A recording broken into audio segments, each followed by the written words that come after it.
Coming up on a special edition of One Detroit, we're taking a look at some of our most viewed stories of 2024. From reports on the history of Detroit Coney dogs and Michigan egg rolls, to a look at the long-anticipated openings of Michigan Central and the area's first Jollibee restaurant. We'll have highlights of the stories that captured the most views online. It's all coming up next on One Detroit. From Delta faucets to Behr paint, Masco Corporation is proud to deliver products that enhance the way consumers all over the world experience and enjoy their living spaces. Masco, serving Michigan communities since 1929. Support also provided by the Cynthia and Edsel Ford Fund for Journalism at Detroit PBS. DTE Foundation is a proud sponsor of Detroit PBS. Among the state's largest foundations committed to Michigan-focused giving, we support organizations that are doing exceptional work in our state. Learn more at dtefoundation.com. Nissan Foundation, and viewers like you.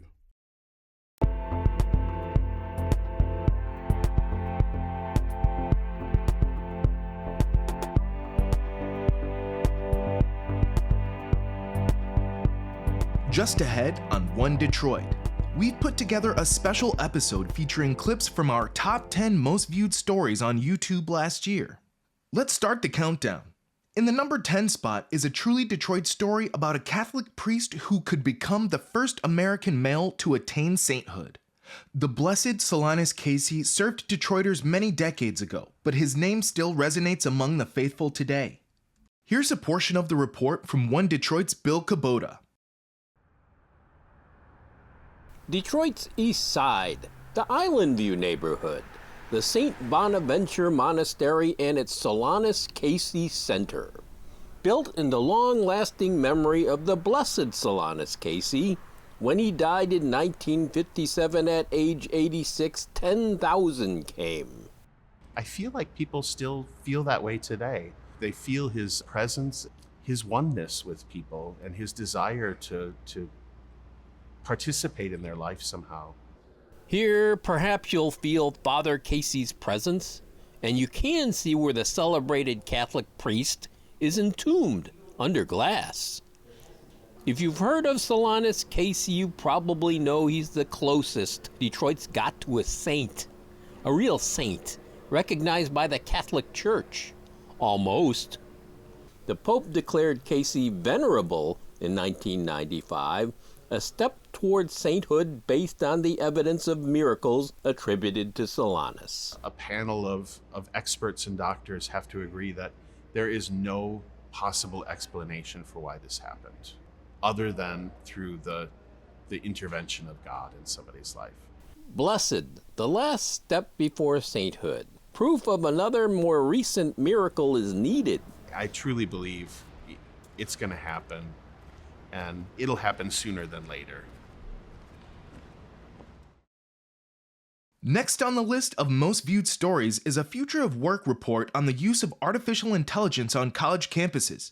The University of Michigan created its own AI tools, and I learned more about the rollout and the impact it will have in the classroom and on the future workforce. Here's part of that story.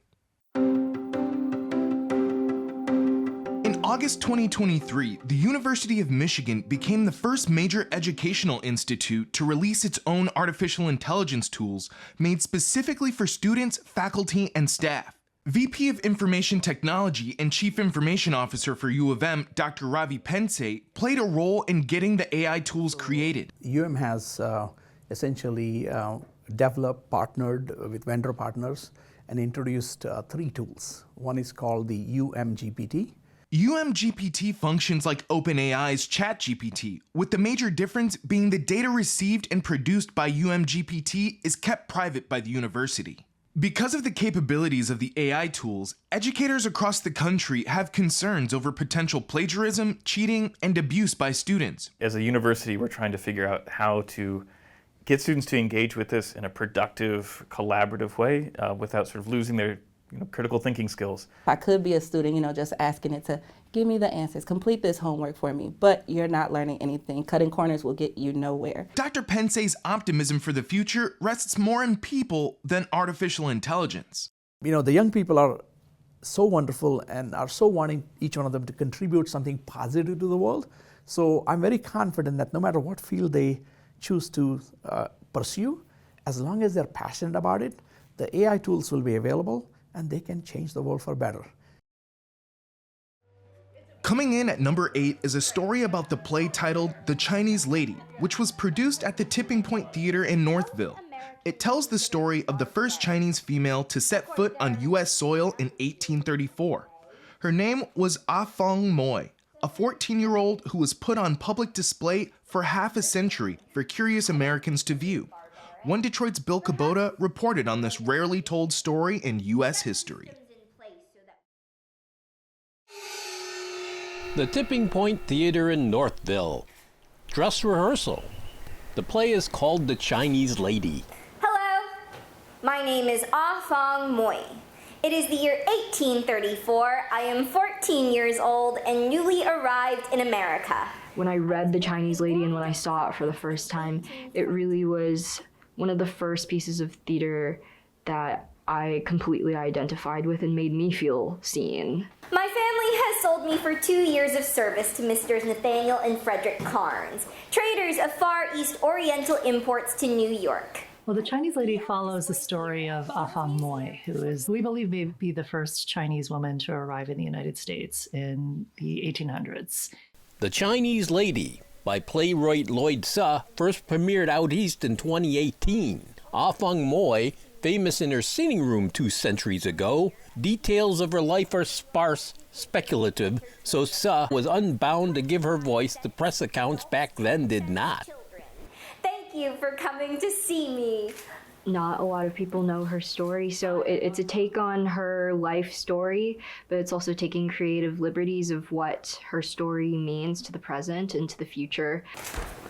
Shrimp and Chinese vegetables, pot of tea.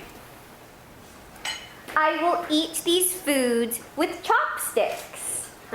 It follows her journey from that arrival all the way to the end of her sort of visible presence in the public.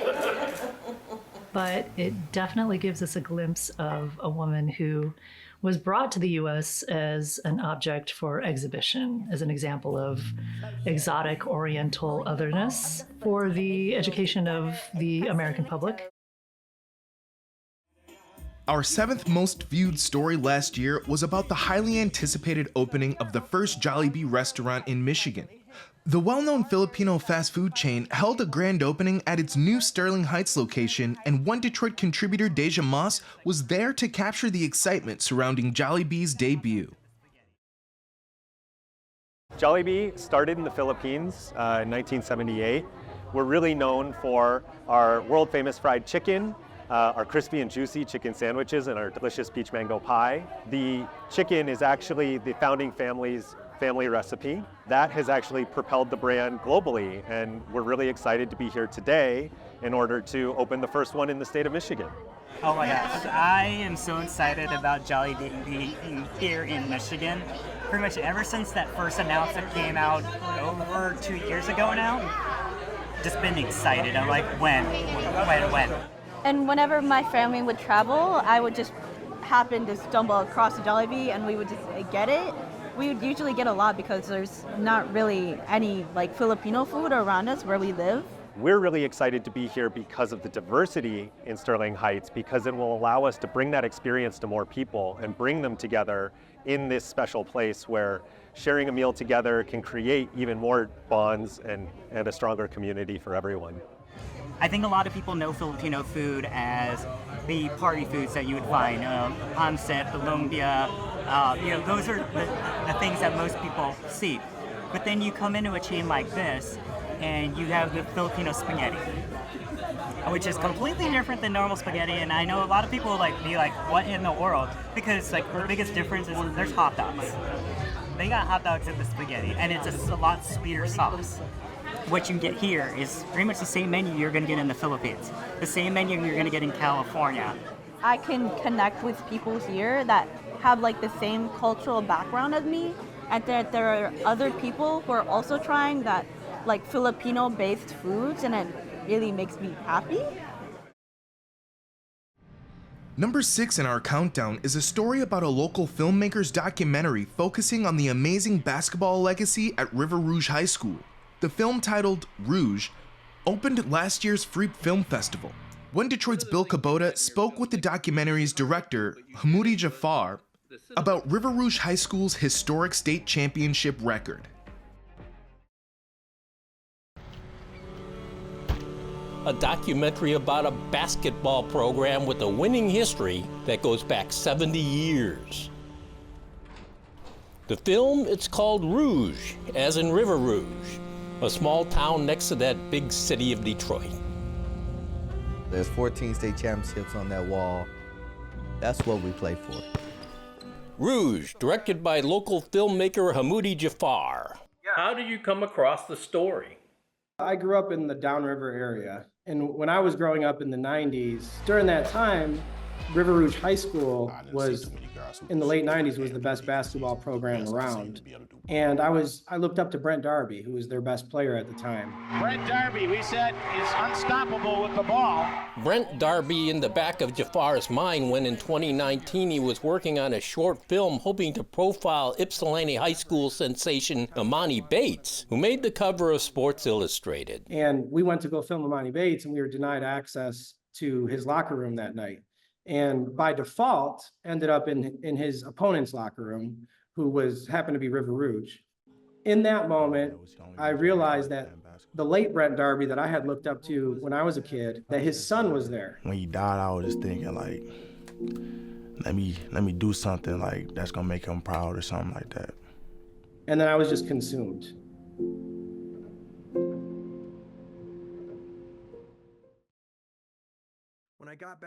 An interview with actor and playwright Jeff Daniels landed in the 5th spot of our most viewed stories. He spoke with One Detroit's Chris Jordan about the creative process behind his holiday workplace comedy titled Office Christmas Party, Grinch in Fight with Rudolph, Police Called. The play premiered at Daniels Purple Rose Theater Company in Chelsea. Having written over 20 plays now, I mean, just curious about your artistic process. Like how do you approach writing?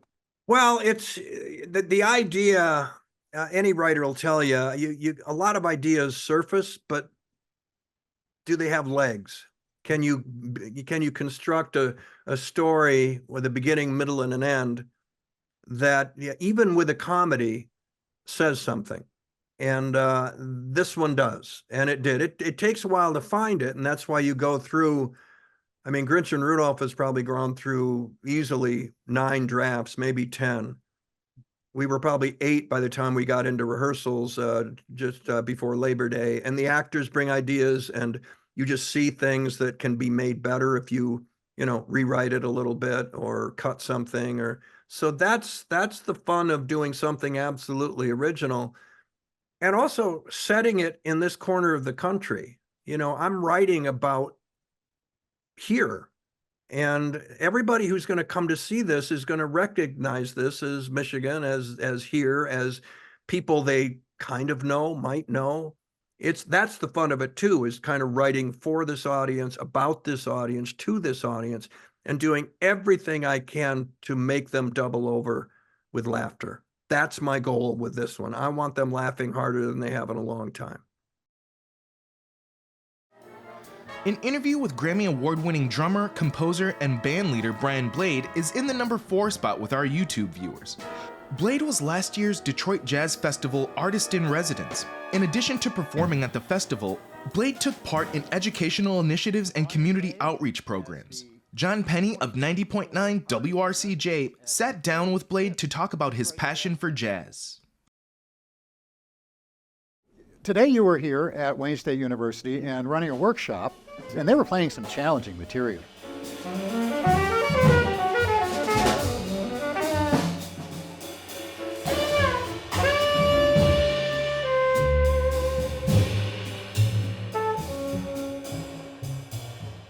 What was it that you were trying to impart to them? What's that all about? I was encouraged just to see everyone playing in a band, like, the students with their instruments and present and not taking the opportunity for granted.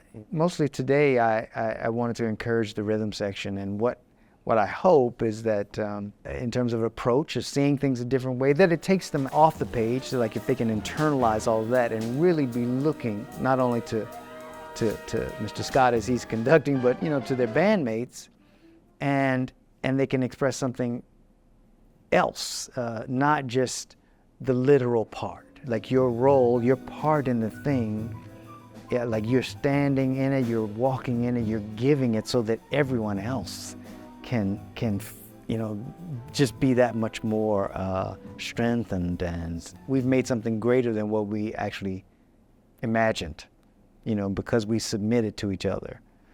And that's, I think the music, that's when it takes off and it pierces people's hearts, because you've given something, not taken something.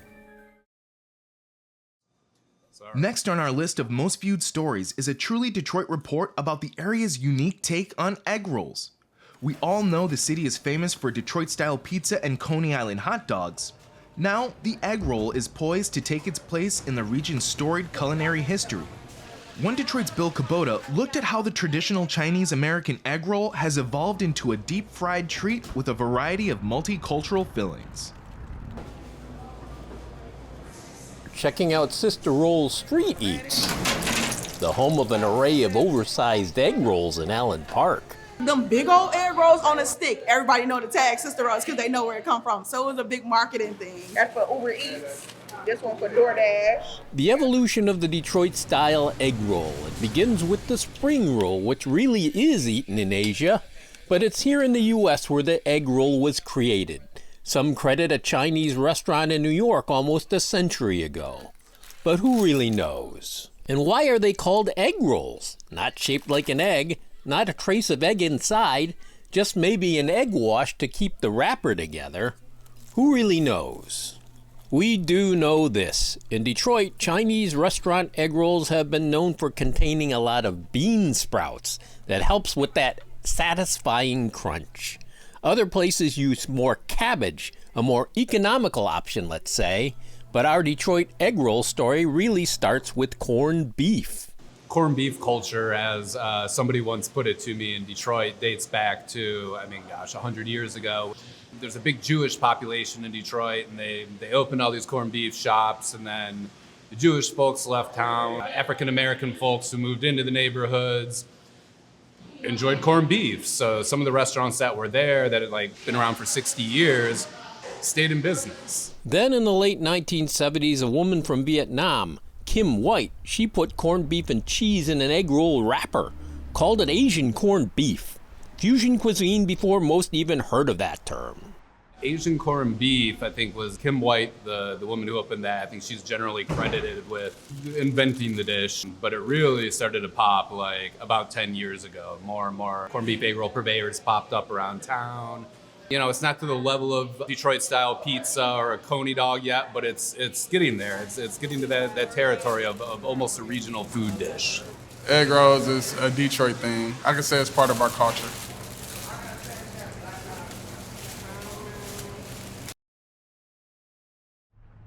Coming in at number 2 is a story about the restoration of Detroit's historic Michigan Central Station.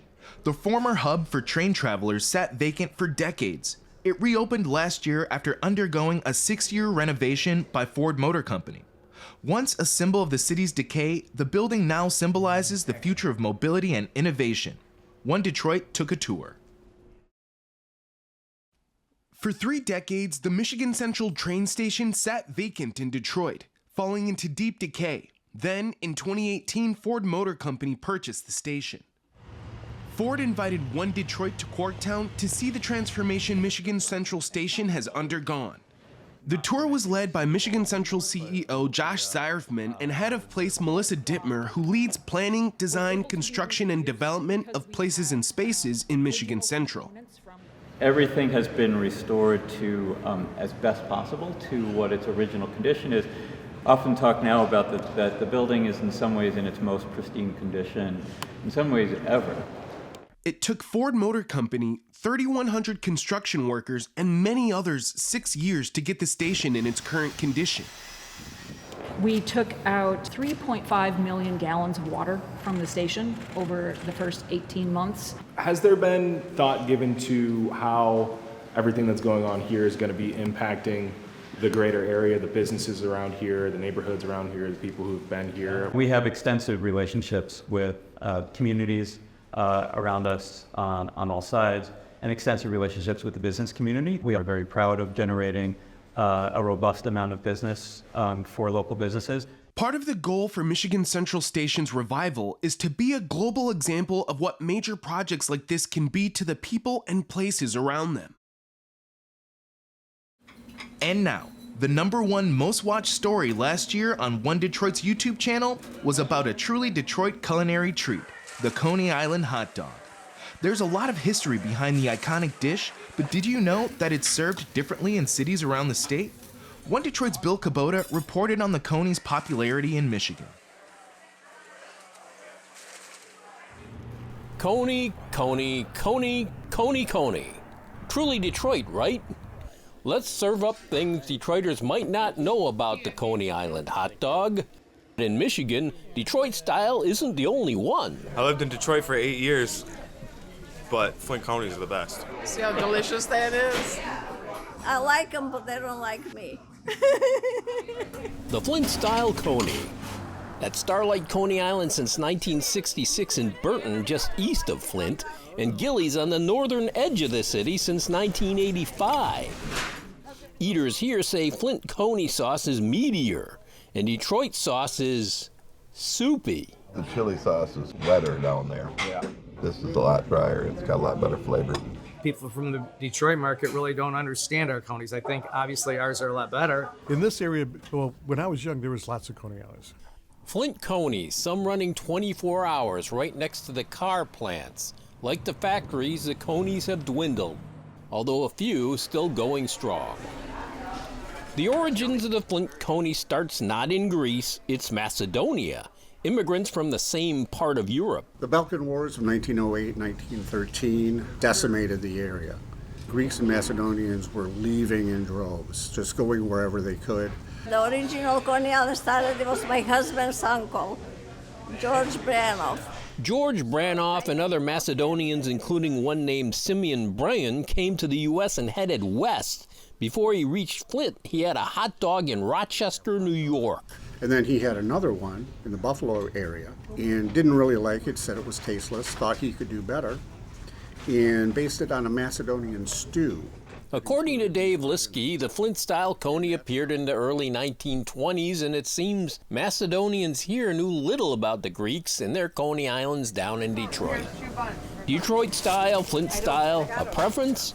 Probably just what you're used to. Then there's Lansing, a bipartisan approach to these contrasting Coney cultures. We offer both the Detroit version Coney and the Flint version.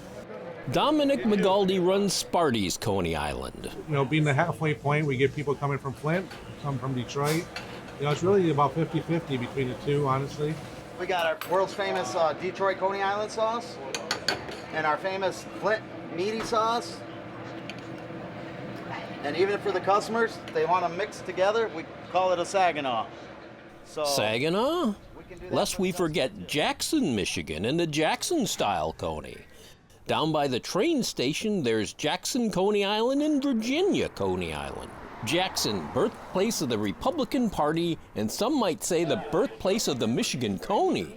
A few years before the Coney Island appeared in Detroit. 1914 is the year that we officially consider the Virginia Coney Island to become into existence. Joe Matthews owns Virginia Coney Island, where the original owners came from Macedonia too. A few stores over, the competition. Oh, I got 3 dogs coming back. Jackson Coney Island, where Brittany Craig is in charge. Thank you. Long ago, both Virginia and Jackson were owned by the same family. I've heard all kinds of different stories. I wasn't here in 1914, so I can't confirm any of them. Compare this to Detroit with its iconic Lafayette and American Coney Islands, originally owned by Greek brothers turned rivals. That's the similar story that we had here, yes. The Macedonian brothers apparently could not see eye to eye on whatever the issue was. So the one left and started the other one. The Jackson Coney tastes a lot like Flint, according to Coney advocate Dave Liskey, who leaves us with some sage advice. It's a state of mind. Have the Coney that you like, but also enjoy the other ones just like you would with pizza and hamburgers. When in Flint, have a Flint Coney. When in Detroit, have a Detroit Coney. When in Jackson, same thing. That'll do it for this week's One Detroit. Thanks for watching. Head to the One Detroit website and our YouTube channel for all the stories we're working on. This program is made possible in part by Timothy Bogert, Comprehensive Planning Strategies. From Delta Faucets to Behr Paint, Masco Corporation is proud to deliver products that enhance the way consumers all over the world experience and enjoy their living spaces. Masco, serving Michigan communities since 1929. Support also provided by the Cynthia and Edsel Ford Fund for Journalism at Detroit PBS.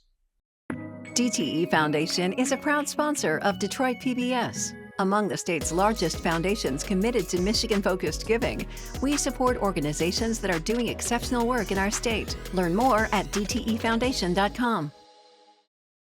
Nissan Foundation, and viewers like you.